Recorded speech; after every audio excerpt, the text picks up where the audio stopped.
And greetings to all of my fans from Keeping Your Eyes Upon the Tigers.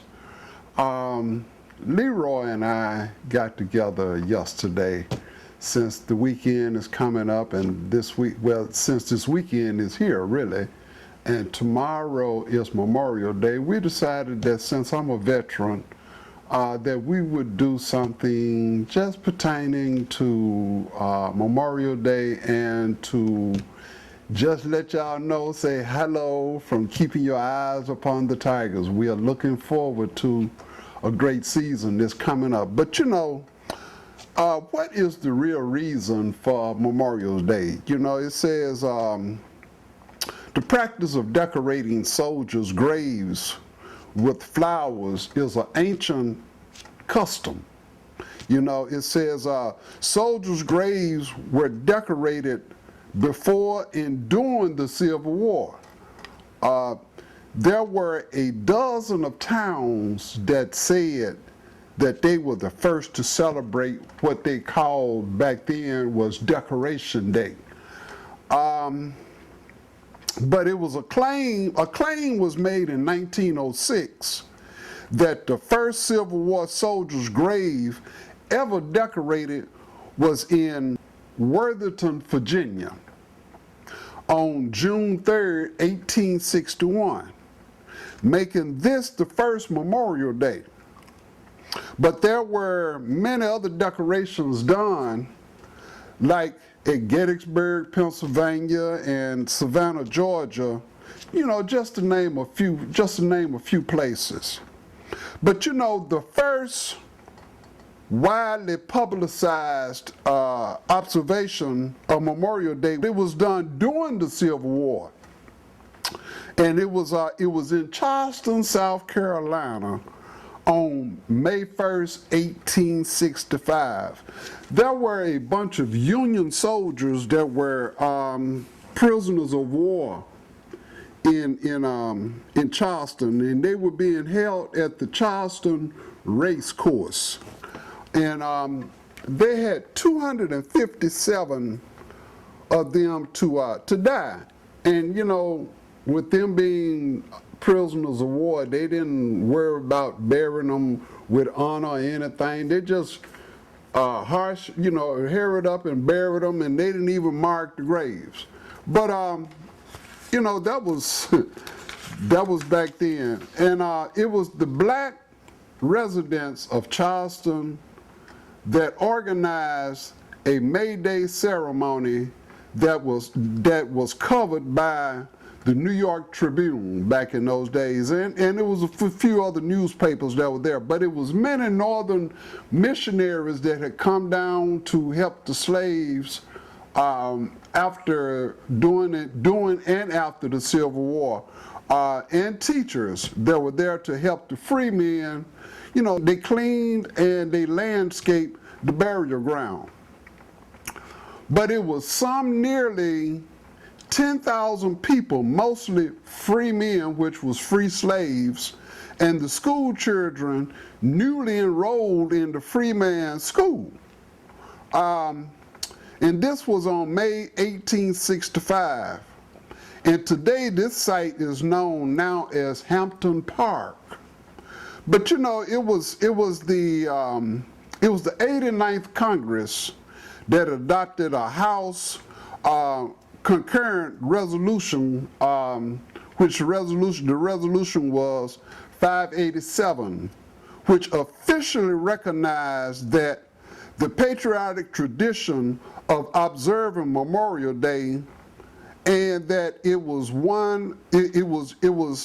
exactly 100 years later that they signed this resolution, and it was saying that Waterloo, New York, was the official place where Memorial Day was born, and this was signed on May 26 by President Johnson. He signed a presidential proclamation naming Waterloo as the birthplace of the Memorial Day. But, you know, on Memorial Day, you know, they have a lot of different things that they do. You know, it says here that all of the flags in the United States are raised briskly up to the top of the staff, and then they are solemnly lowered to half staff. And this is being done in remembrance of more than 1 million men and women who gave their lives in service for this great country. And they also would put red poppies on the graves. This was the traditional Memorial Day flower. But you know, I had a friend the other day that was fussing, and she was talking about she gets confused because she remembered that Memorial Day was May 30th. And now, you know, she was looking at, she couldn't figure out, you know, her days. She's not working and nothing like that, so she just couldn't figure out what was going on.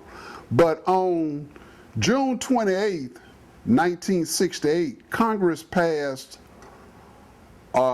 they passed an act. It was called the Uniform Monday Holiday Act, and it was the Pub 9-363, which that's the public and private law. That's what that stands for. But this act was done by Congress, and they amended that the federal holidays, wait a minute, hold on, that amended the federal holiday provisions of the United States Code, which meant that this act changed 5 national holidays. That was the George Washington's birthday, which was February the 22nd. It was changed to President's Day, and they combined Lincoln's birthday, which was February the 22nd, and they just made it it was made on the 3rd Monday in February. So they combined both of those days together and made it just the President's Day. And then that was Memorial Day.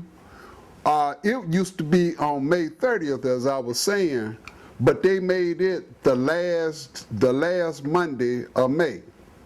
You know, Memorial Day always seemed like it was the marking of the beginning of summer. I remember when I was in school, we got out back in the late days. We got out on May 30th, and and we didn't think about no Memorial Day, but they was really observing it back then, and then we didn't go back, which was fall. Really wasn't recognized. The end of summer was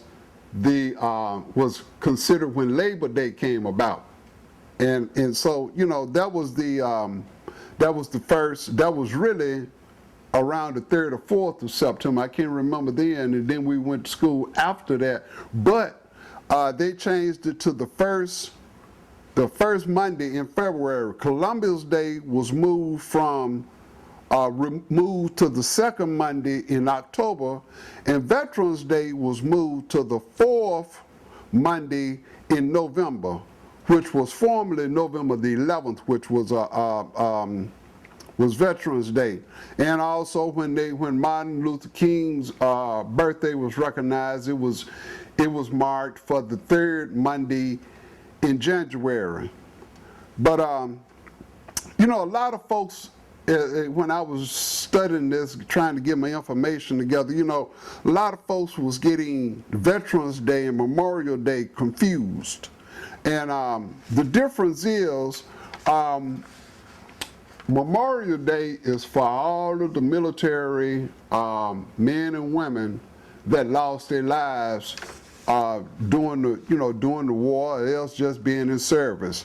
And Veterans Day is set up for all of the veterans, and you know, I'm proud to be a veteran. You know, I served in the United States Navy back from 1972 to 1975. I was a Vietnam era vet, and I was glad to join the Navy for really two reasons. Because back during the Vietnam War, they had draft that was going, and each year they had a lottery that would start up, and in the 1st January, and my draft number was 19. That's what my birthday was picked number 19 for that year. So I kind of already figured that I was going to Vietnam. And then, you know, the next reason why I was glad to go into the Navy was because my mama was a very strict woman, and I had just turned 18, and mama still wanted me to come in the house at 12 o'clock midnight. So I know then I done turned 18, I can go to Vietnam and fight in a war, and mama still wanted me in the house at 12 o'clock. So I know that I had to get out of mama's house. So that's the reason why I went on to join the Navy, you know, just to get out of mama's house. And also I know that if I didn't join the Navy, that I probably had a good chance of going in the Army. But you know, I really enjoyed being in the military. You know, for one reason, you know, I had a couple of other friends that went in the Navy with me. They were two of my best buddies. That was Junior Gill, Hardis Gill was his name, and Charles Parker. It used to be before we went in, you didn't see one without the other one. But we were just that close. But it was something that I found out about being in the military. When we got to boot camp, Junior Gill and I got separated from Charles. Charles went to another company, and Junior Gill and I, we were in the same company together in boot camp. And the reason why we got separated was because Junior Gill and I couldn't swim, but Charles could. So we had to learn how to swim before we could go on any further in boot camp. But you know, it was one thing about that, it was the camaraderie that him and I built up. We became more closer during this period than we were really doing when we were out in the streets and going all about. But you know, still, Junior Gill and I and Charles were real good close friends. But it was just something about me and Junior Gill being in service together. And you know, Junior Gill and I were so close that when he passed a few years ago, and our camaraderie was just that close. You know, that I always said after he died, I said, you know, Junior Gill and Jesus are the two closest people to me. They know more on me than anybody else will ever know on me. You know, and that just shows you just how close he was. And you know, you see me with this hat on my head, the Golden Warriors. That's VFAW 87. I ran into some good brothers in that squadron there when I was in my first command in the Navy, and three of those guys today I'm in constantly contact with. This is going on 40 and some odd years now, and we are still just as close now as we were back then. But you know, it's the togetherness, the camaraderie. You know, your buddies. You won't fall without the other one. You won't go nowhere without the other one. And the reason why I'm bringing these points up is because, you know, today as I look at these kids that are coming back